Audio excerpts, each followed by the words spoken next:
Bill, welcome to Career in Progress. I have had the privilege of working with you and seeing firsthand your authentic leadership style. I am so thrilled to have this conversation with you today, and I know our listeners will really appreciate your insights, candor, and your heart that you bring into everything. Thank you so much for being with me today. Oh, it's my pleasure, Pranama. I'm honored that you've asked me, and I feel the exact same way about you. So thanks for the opportunity to be here today and hopefully contribute something to your audience. Thank you so much. I just wanted to let you know that I have two friends with me always, my pen and my notebook, who are ready to learn from you, and we'll be taking copious notes as we go. I thought you were going to say your dog. So That too, yep, for yep, sure. yep.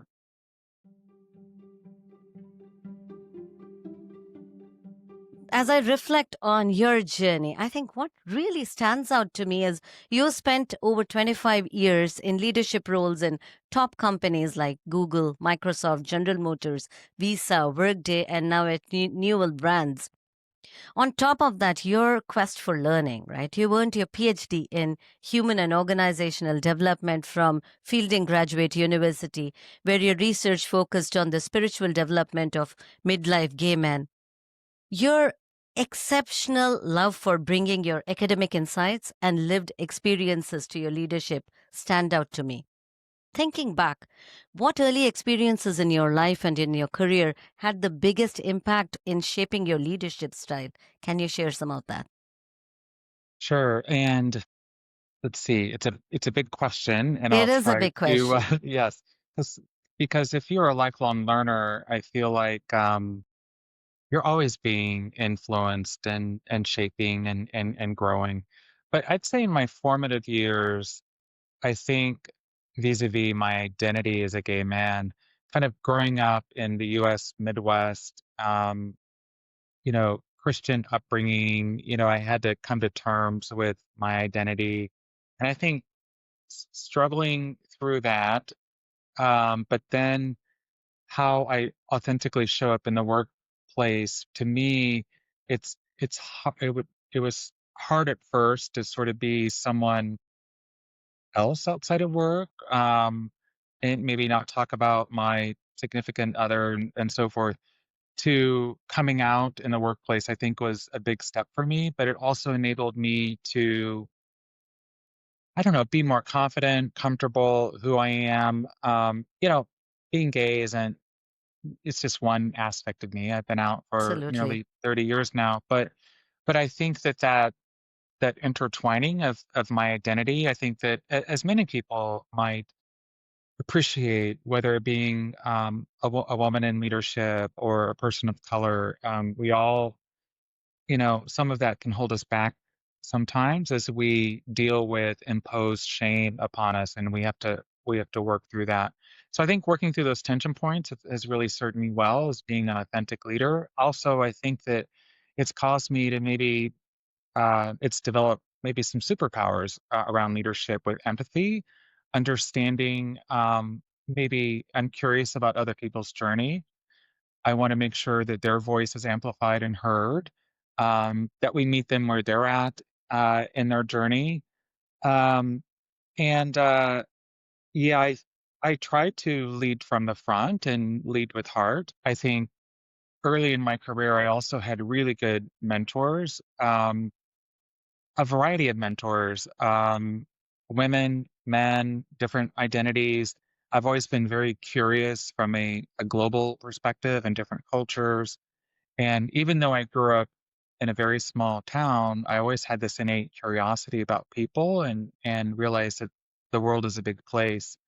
Um, I've traveled to almost, well, 40 countries. I started Wow. making a list at one point. Wow. So I think that that's had a really great impact, as well as understanding different styles of working, different cultural influences, as well. So the journey isn't complete, but early in my years, mentoring, global exposure, reconciling my identity with faith, and societal kind of stereotypes and issues. And also, I guess the last thing I'd say is um, I always try to, I have moved around in my career, and it's kind of interesting this paradox that we live in where corporations like loyalty and they kind of expect that. And to a certain degree, they're right.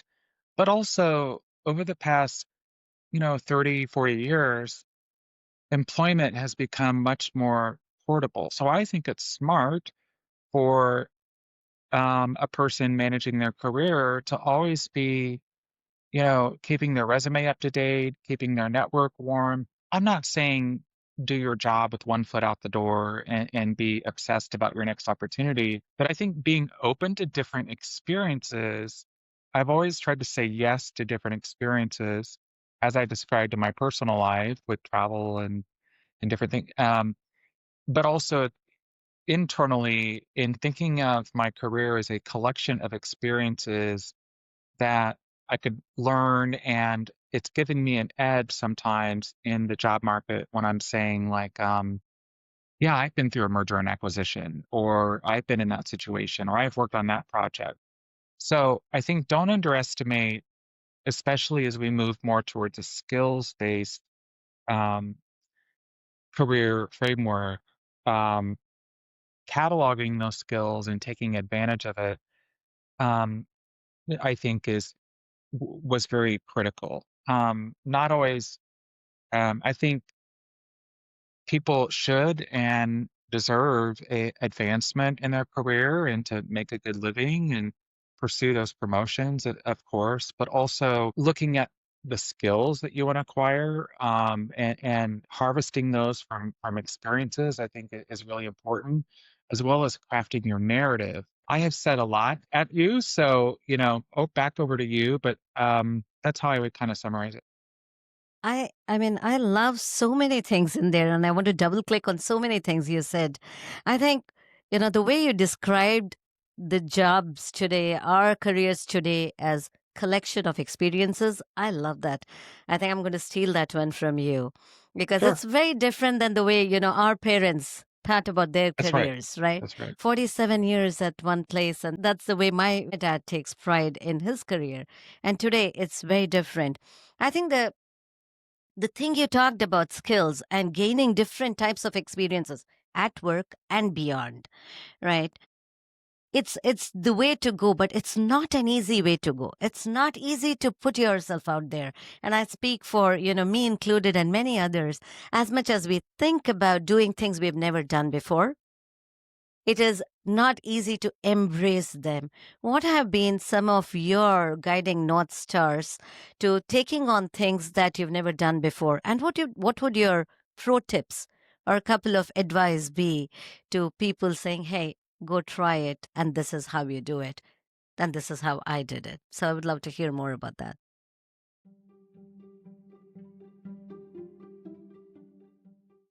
I had a mentor say once, if you don't have butterflies in your stomach, then you're not up to something big. So I think though, what I would infer from your question too is there also needs to be a balance with that. You need to caution yourself with not overwhelming yourself, Mm, but also finding that right balance. I think some of the best advice I've also gotten as I've thought about career changes and experiences is thinking about the body, the heart, the mind, and the spirit.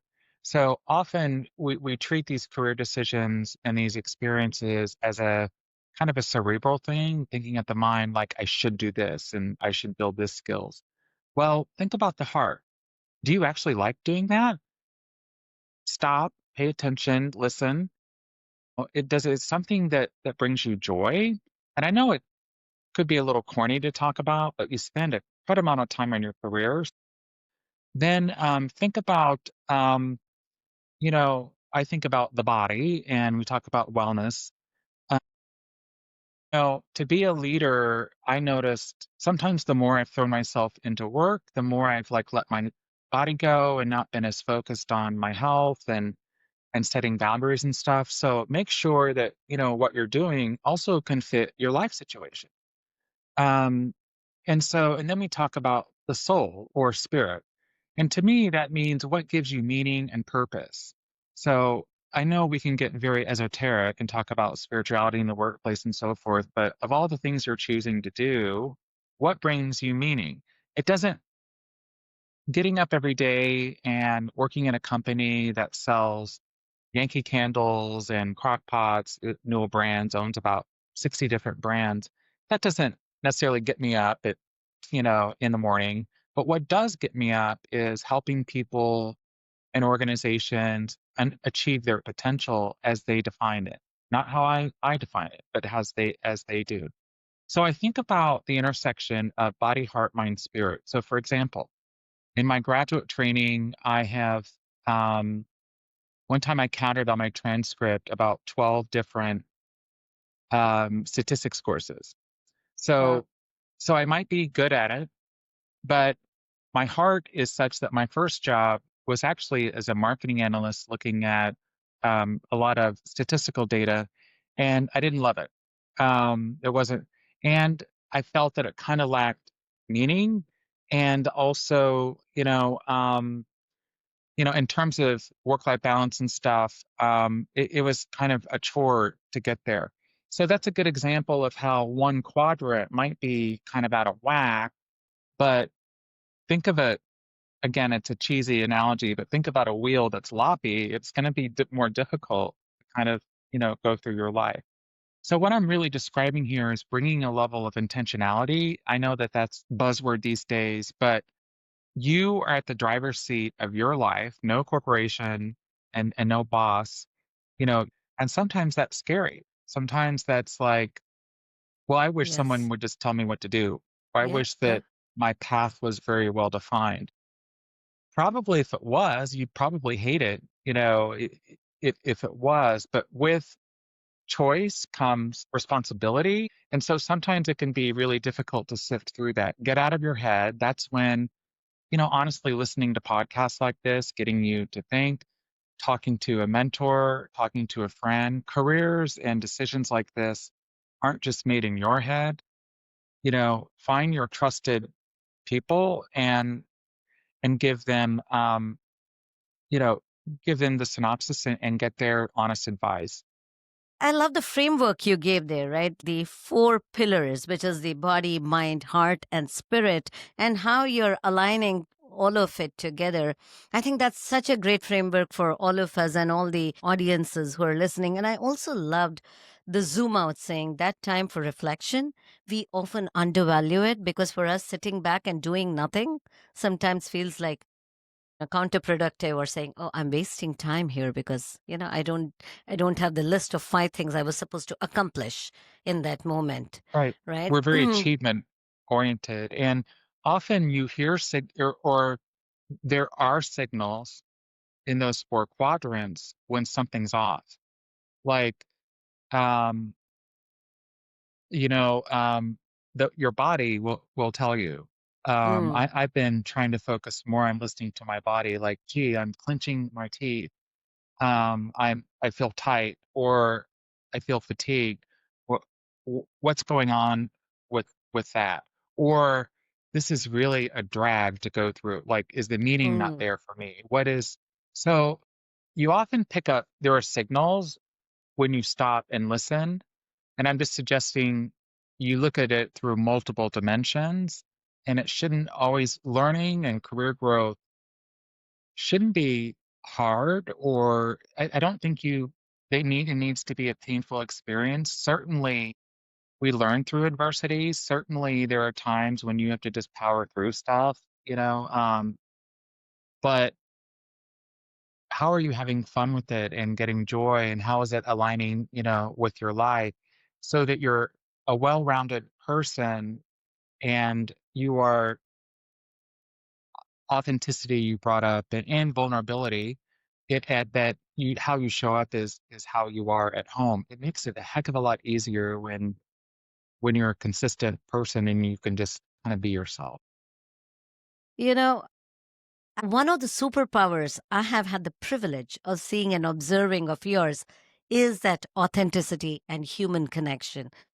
I'll share this experience that I had personally at a town hall. You were at a stage presenting and you wanted some warm tea at that point, and you looked at me from the was from the stage and said, signaled that you wanted tea, and I got some tea, and I just thought, yes, that's what I should be doing. When you got off the stage, you said, I asked you for tea just so that you know, not because you were a woman or woman of color, but it's because you're, somebody who I could approach and talk to. And you were new to the organization at that point, and I found that so heartwarming.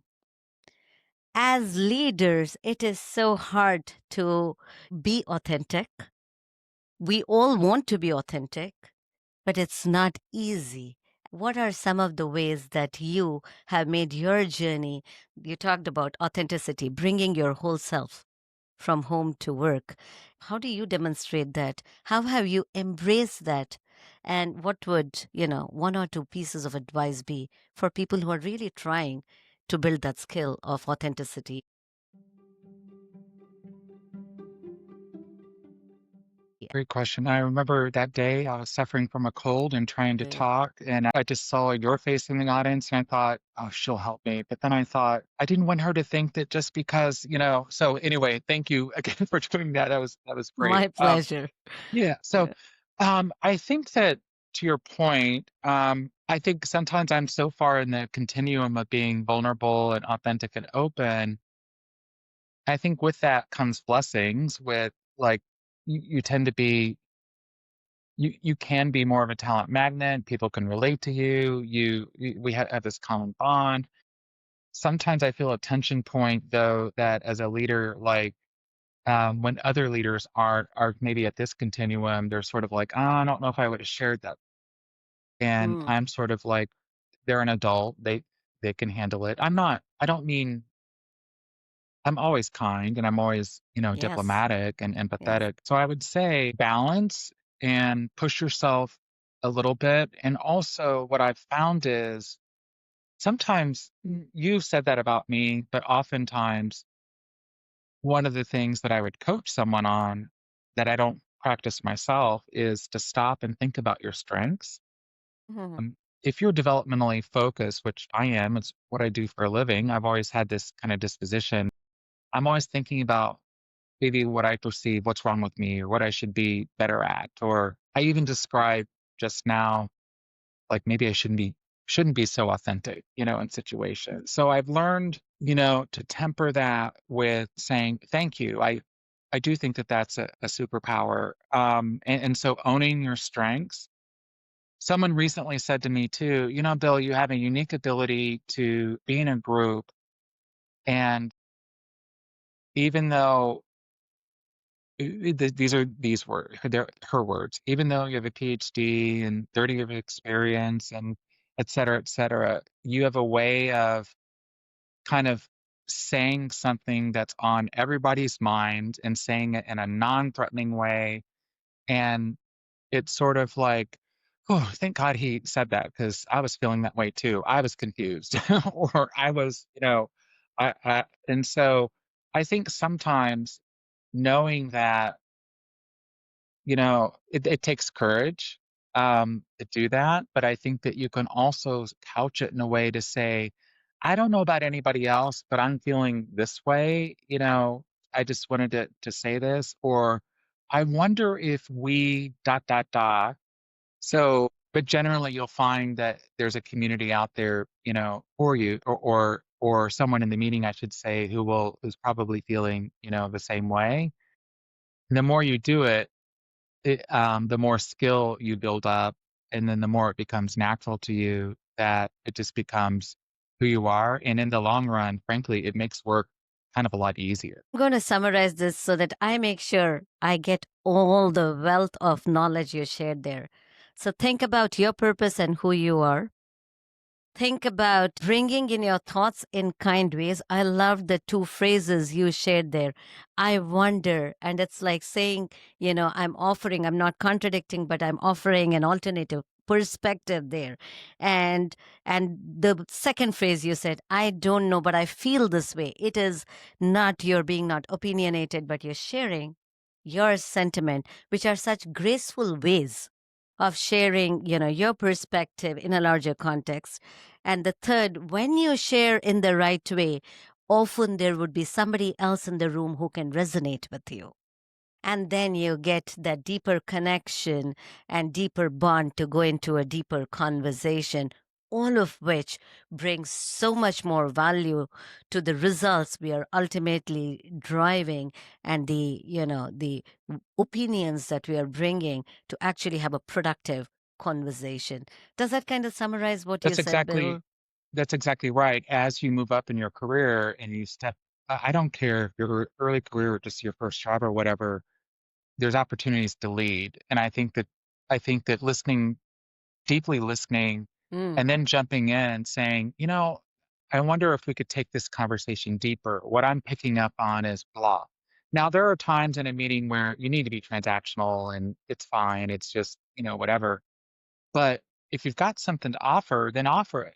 Um, if you find yourself getting stuck, help each other out or make a change. Anytime I've made a change in a company, I've had this rule where I try at least 3 times in 3 different ways to work something out.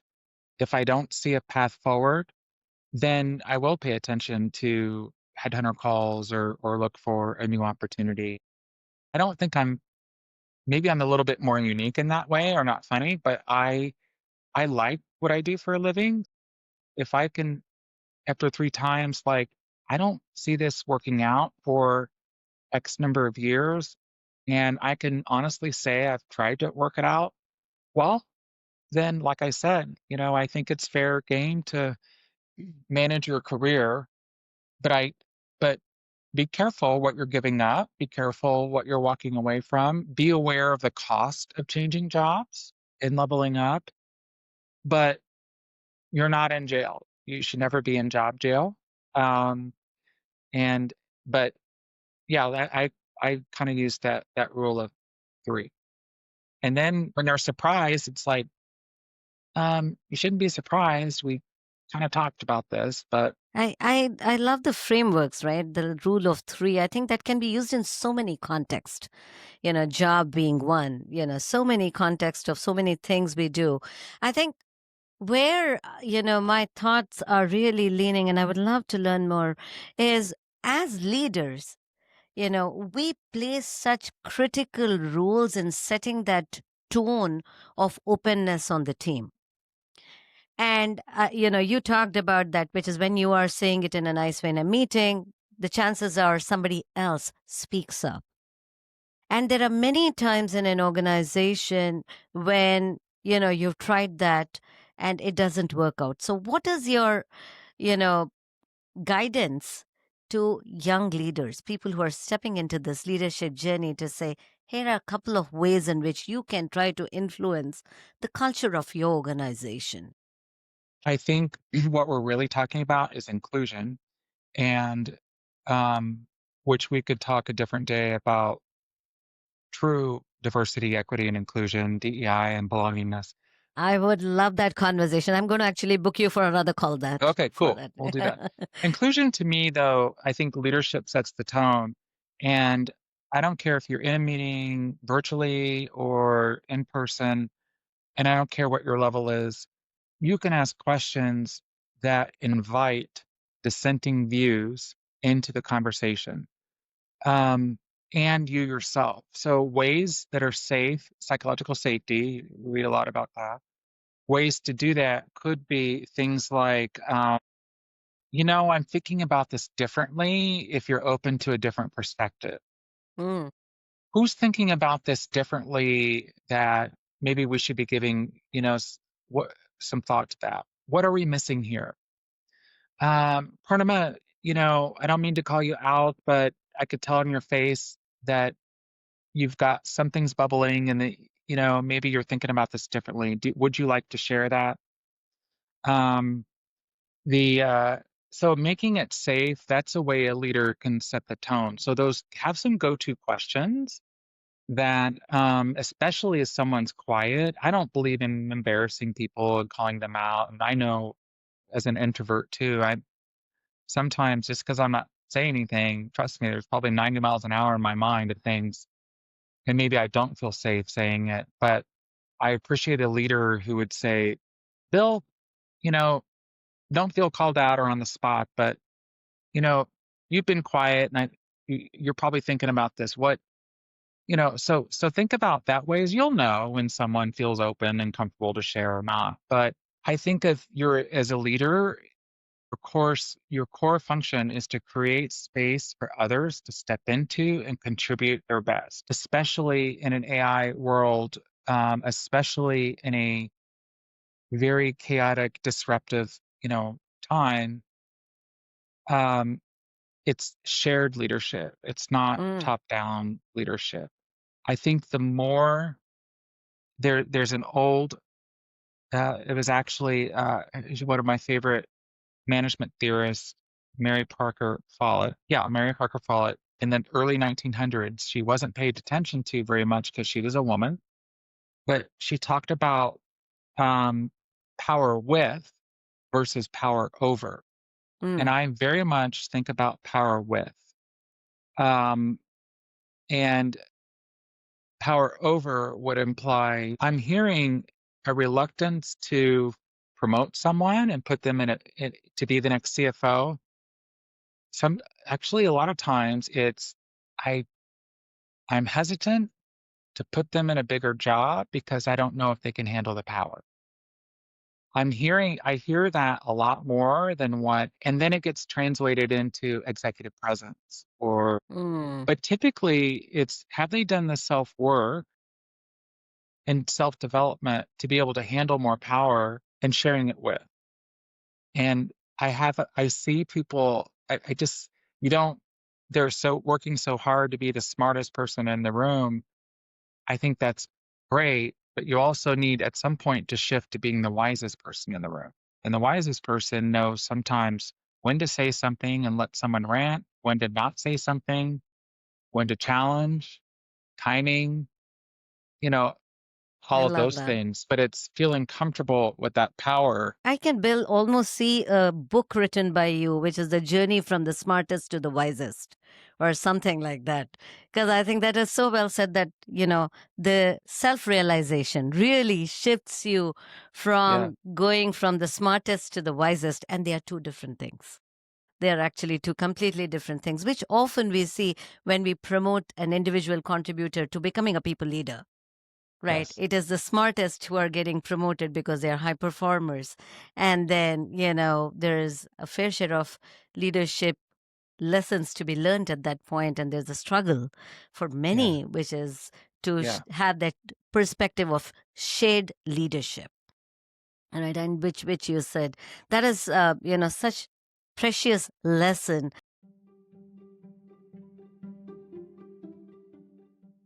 I wanted to switch gear into AI, which you talked about.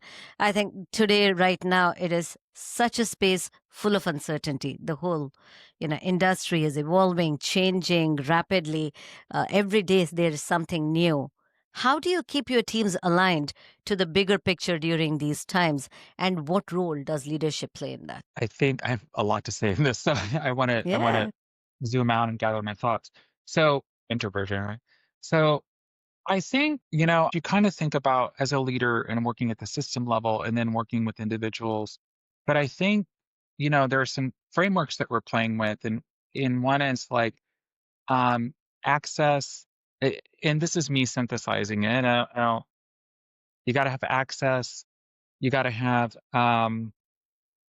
you got to build skill, and then you've got to use it, and then you've got to embed it. So where I'm thinking as I work with this company and my team, well, they got to have access to the tools. And a lot of times, even in our company, even just today, we announced, okay, all directors and above get Copilot 365 and ChatGPT Enterprise.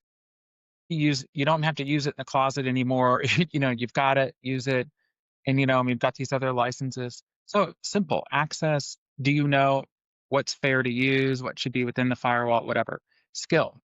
How do we help you do a prompt? How do we, I know it's intuitive, but how do we help you build skill and think about this? How do you avoid work slop? How do you Um, how can you check accuracy to make sure they're not making up references or whatever?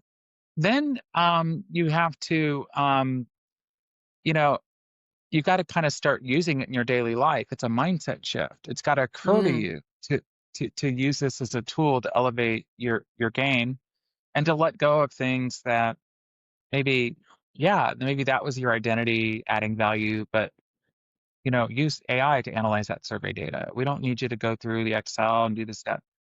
Then I think it's got to be like there's got to be some sort of value capture, whether it be to the company or whether it be to elevate your performance or up your game, or quite frankly, less effort on your part. So God forbid you're able to, instead of work 10 hours, you can work 8 hours and spend time with your family and your dog or have fun. Oh, or whatever you choose to do and not fill up your time with other stuff. So I saw an article too, I think it was Boston Consulting Group. If a leader talks about AI, their team is 4 times more likely to use it.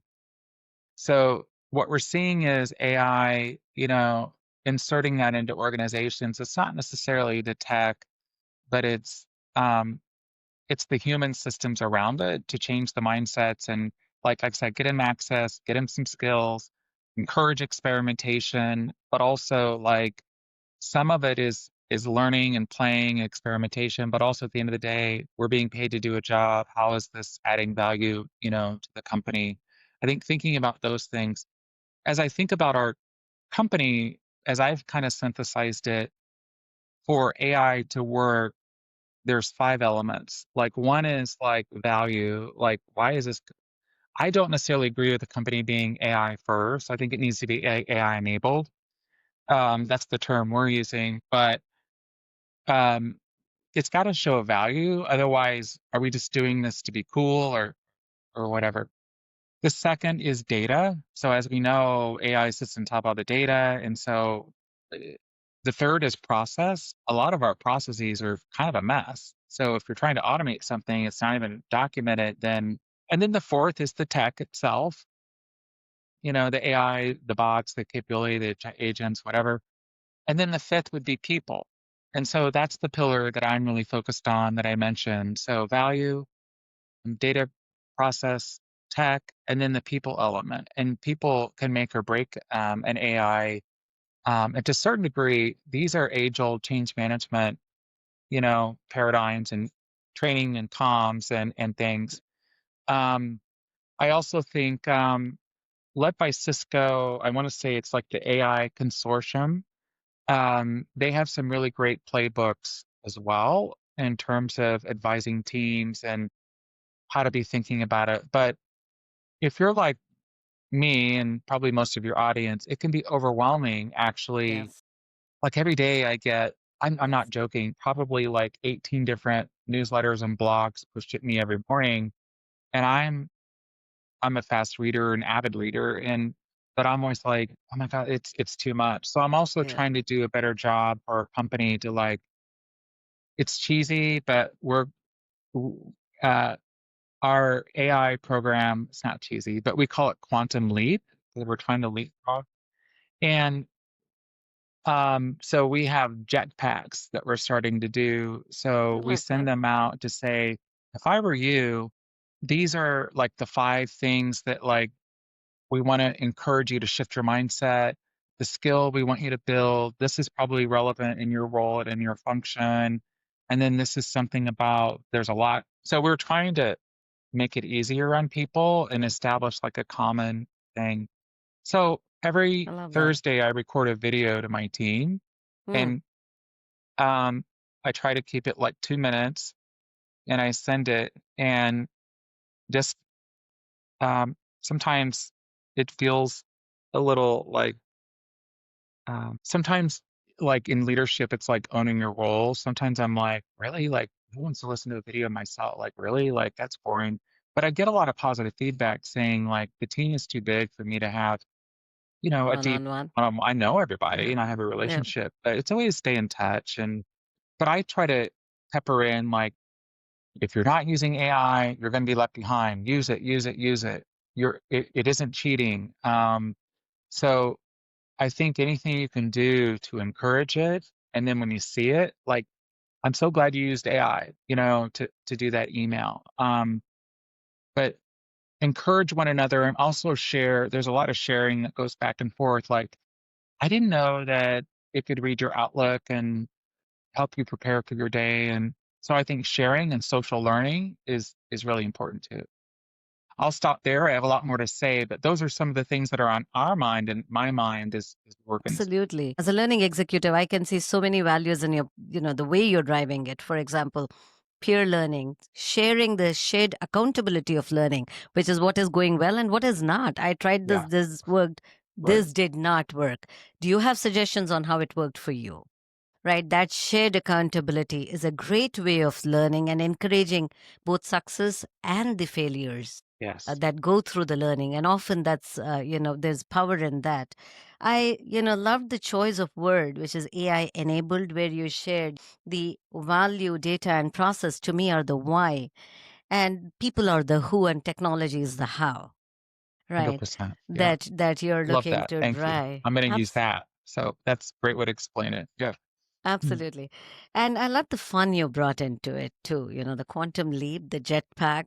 I mean, we always take change so seriously and learning even more seriously. I think that a little bit of lightness and again, the shared vulnerability makes it all so much more fun.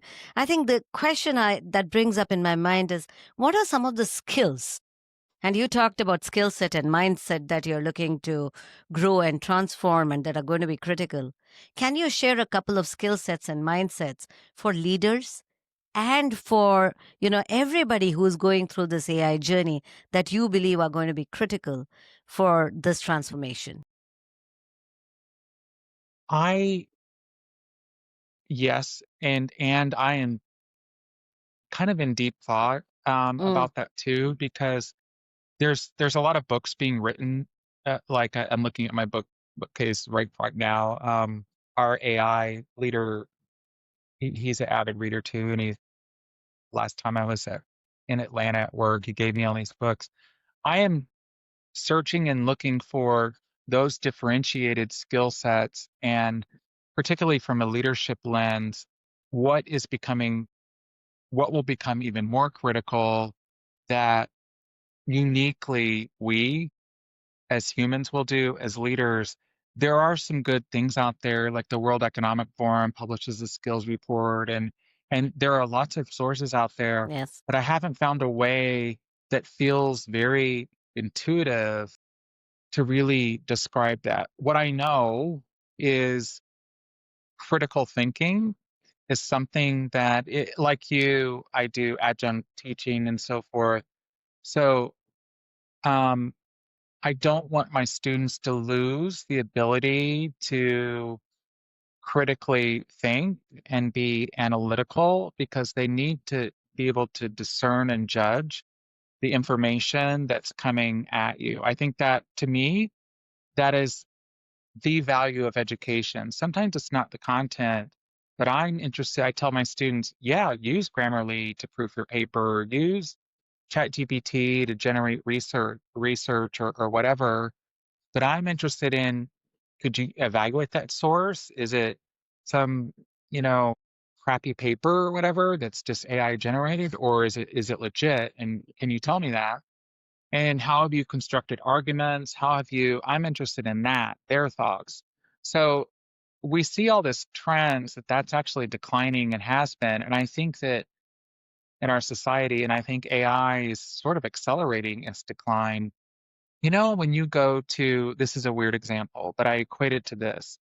You go to McDonald's or whatever, and you buy, let's say you buy a Coke, and the the price is, I'm just gonna make it up, $1.25. And then you actually have paper money and you give them $2. And then they punch in $2 and they're getting ready to give you 75 cents. Well, if you notice, a lot of times, then it's like after they punch it in, I'm like, oh wait, I have a quarter in my pocket. Here's $1.25. And then they're like, oh no, I have to give you back 75. No, I can't. And I'm like, it's okay. Like, you just have to give me $1 back. You know what I'm saying? So Yeah, yeah. well, sometimes it's like it's a stupid, cheesy example, but we've relied No, so it's much on it's a technology to daily do our example. thinking, right? Yes. That I'm like, uh, no, just use your brain, use your. And so I don't want it to become like that because there will be choices that you can make to say, I'm okay with AI doing my thinking on that, Mm, cognitive thinking. Well, I'm fine with that. But this, I need to retain and have that skill. So I think don't lose your ability to kind of construct arguments, logic, critical evaluation. I think that will become, you know, not only that skill, but also when it's necessary to have human in the loop and judgment on that more than others. But that's one example of something that's really on my mind that I also think another skill is like change, being a mm, change champion. I think that I also think about leadership a lot. I think also a core function of leadership is sense making mm. and Tell me more. um, and meaning making or really sense making and also encouraging and coaching people to step into their potential in this future era of AI. But those are the things that are on my mind. But I I'm love having it. a hard time really zeroing in on like if I were you as a leader, I'd really be Yes. doubling down on these skills. Yeah. No, that's fair. I think everybody is learning. And what I heard is, critical thinking is going to be critical no matter who you are and what you do. We just think about what can you get from AI and what do you want to own, because ultimately it's going to be that human power of decision making that you own in this. The second, the change, you have to be open to change and flexible to change, because that seems like the only constant at this point for all of us. The third, this is the first time I use or heard the word sense making, the context. Provide the context, think about the context, think about the why. And I think that is so critical, for everything is changing, but the why stays the same, right? Why are we doing this? The purpose that you shared, which is your empathy, which is how are we connecting as people? That's your core of being a human being. And the last, which you talked about, is communicate. And I think you told me this once, which is sometimes of change, it is okay to over communicate than under. Right. I remember you telling me that in a context, saying, it's okay to over communicate at times. And I think all these are such great pointers. So thank you so much for sharing, your thought in such a distilled way, but also in a powerful way to say, hang on to these 5, 6 things, or pay attention as leaders and pay attention as people going through this journey. Thank you so much, for your thought leadership here in the AI space and the space of being a human, I think, which is very critical. I would love to take you through a rapid fire and ask you a Okay. couple of questions, quick questions, slightly quicker answers. Again, I'm not putting you on a timer.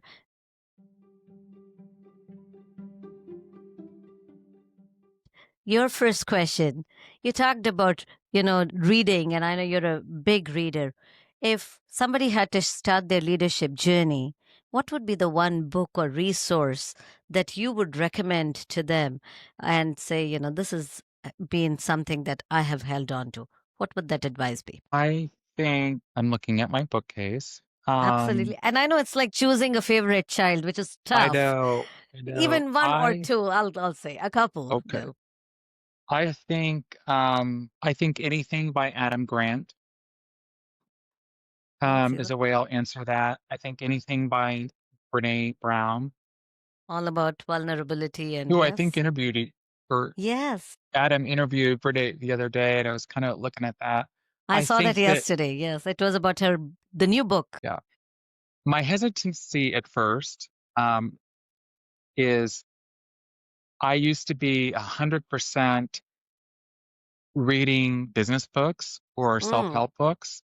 And behind me, you can see somewhat, I love that. I had a friend who like said, you realize, you're missing out on, anyway, this summer, there's an author, her name is Louise Penny, and it's a murder mystery, whatever, and she's Canadian, and so there are, I think, 20 books in her series, and I think I'm on book 18. So it has felt indulgent to read fiction, but also we talked about the body or whatever, or sometimes it's like, no, I need to zoom out and just instead of like drooling, watching, like watching Netflix or some stupid show. Sometimes I'm getting into reading, and so I encourage the audience to not forget that too. Read for pleasure because it helps the mind rest. More insights will come to you later, and also the story creation and the character development, the sense making. So I think there's always stuff, but I forgot the pleasure and the value of that, and I encourage people to branch out and not lose that too. I love the tip, which is read a variety of books, for there is a place for everything. Right. I love that. Right. Read a variety. Yes, Give and Take by Adam Grant is one of it's always been in my bookshelf. And Dare to Lead from Brene Brown is one of my top Yeah. books to go to Hidden as well. Potential is another one. I loved something you said in your recent interview, which is you said we have to be bolder and control our destiny, or it will be controlled for us. In that context of skills, what are some of the skills that people can build so that you actually control your destiny versus the destiny being controlled? I think that was such a great statement. I would love one or two skills that you can share with people. I think, and I'd never like the distinction hard skills versus soft skills because Mm. it implies that soft skills aren't of value.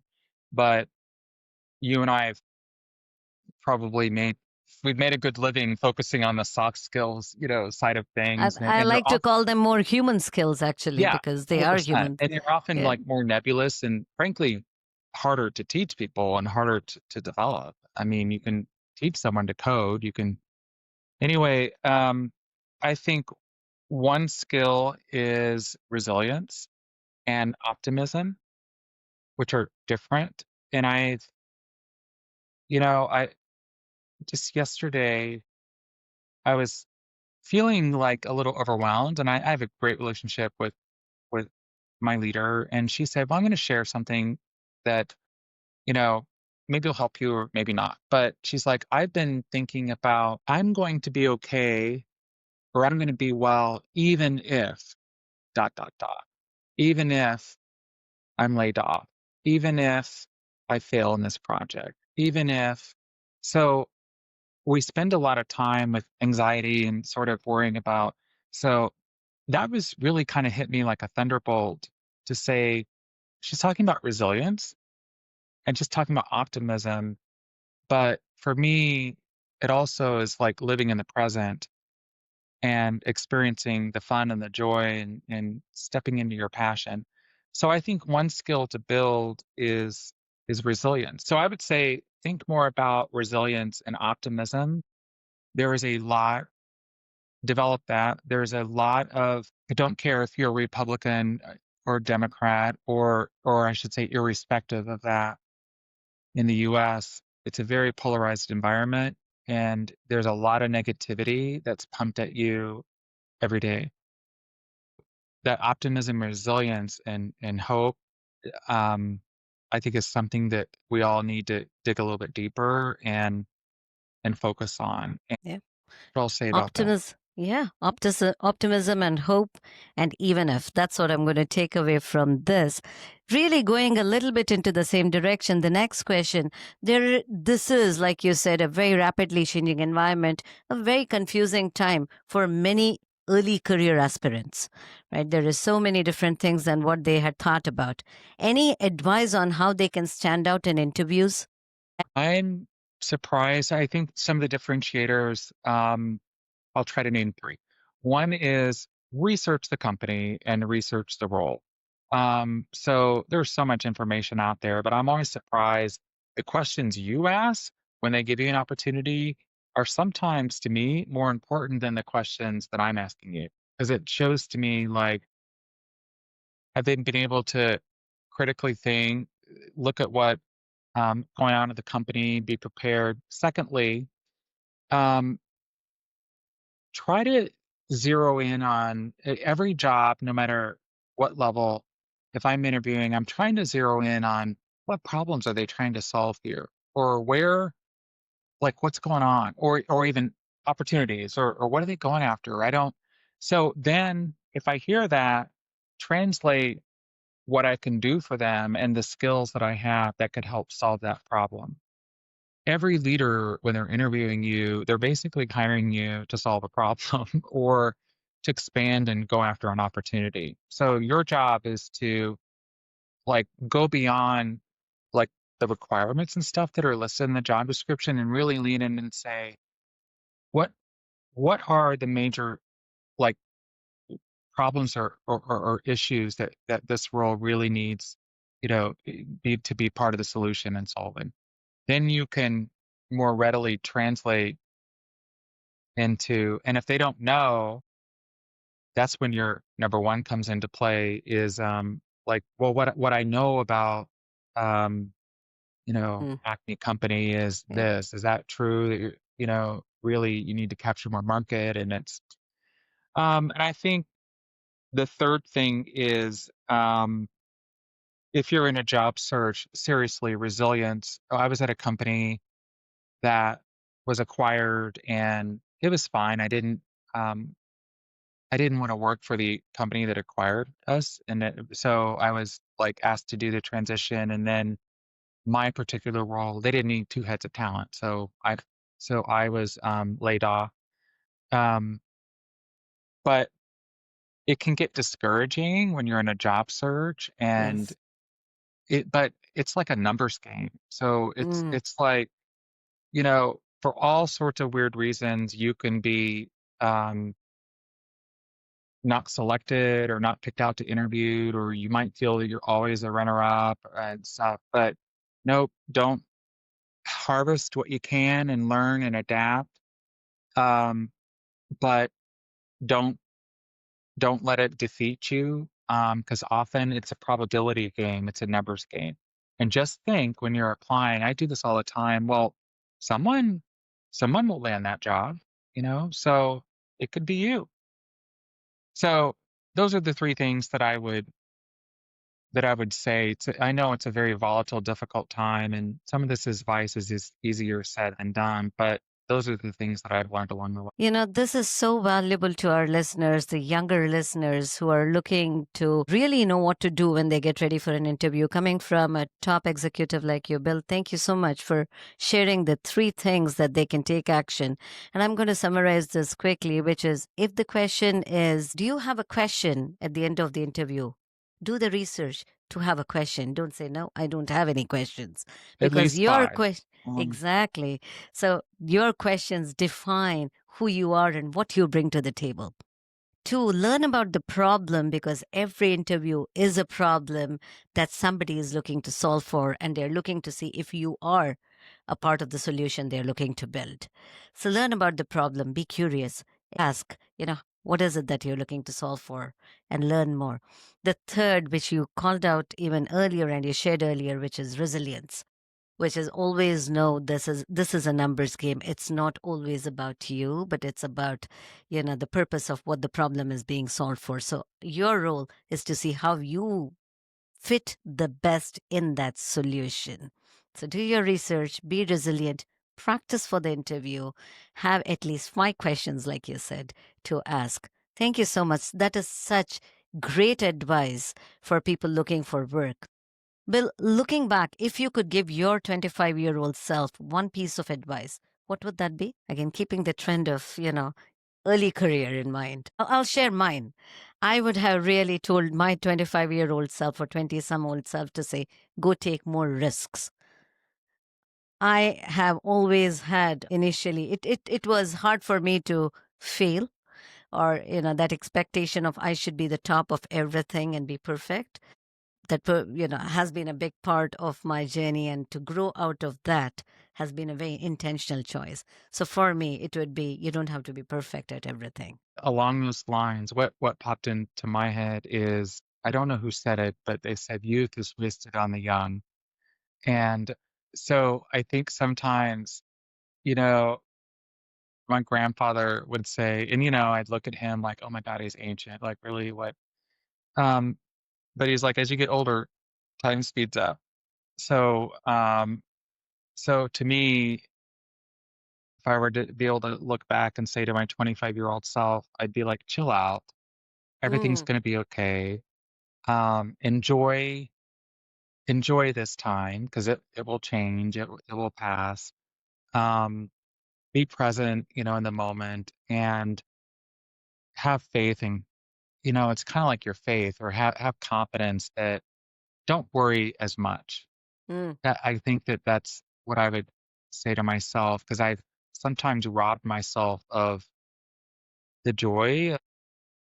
I love that. So seek more of joy because there is joy around you. Be more in the moment. Don't stress all the time and seek the support when you need. I love all that advice. And that takes me to the last question, which is if you had the opportunity to eat dinner with someone real or frictional, who would that be? And what skill would you like to learn from them? I think that uh, what's holding me back is I would be a little bit afraid to have dinner with them, because I don't.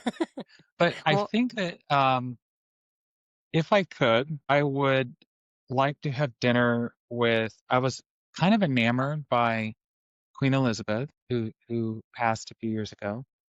I would have liked to have had dinner with her, and she has a very unique kind of she had a very unique leadership position, but I would have loved to have had dinner with her and understood, like, that concept of power, how, someone who's born and raised into that and all of that, pageantry and wealth and whatever, she seemed to be someone who carried herself well, dealt with power, um, resisted temptation to maybe lash out at the media when maybe she was portrayed unfairly and things like that. But yeah, I was just kind of enamored with, you know, probably like you, I can't help myself but look through the lens of leadership sometimes and whatever. But I think that that's a figure, a very unique figure in the world that, you know, I wish she could have, maybe shared more of like how she did it. I think she showed great restraint and, was a remarkable person. yeah, I love that. Queen Elizabeth, it is. I think, yes, such a remarkable way to end this interview. Bill, thank you so much for being so honest, so open, and so vulnerable in your conversation. It is one thing to share experiences, it is one more thing to share them in full honesty and openness. So I deeply appreciate what you brought to our listeners today. And I cannot emphasize more that, how much people learn from your insights and your experiences. Thank you It's my so hope and it's much. my pleasure. Yes. Thank you for inviting me and thank you for doing your podcast. And I know that you undoubtedly help a lot of people and touch a lot of their hearts. So thank you. Thank you. Appreciate that. And yes, we will have another conversation on diversity, inclusion, and equity, which so graciously signed up for. So I look forward to that one as well. Thank you so Awesome. much. You're welcome. Appreciate it.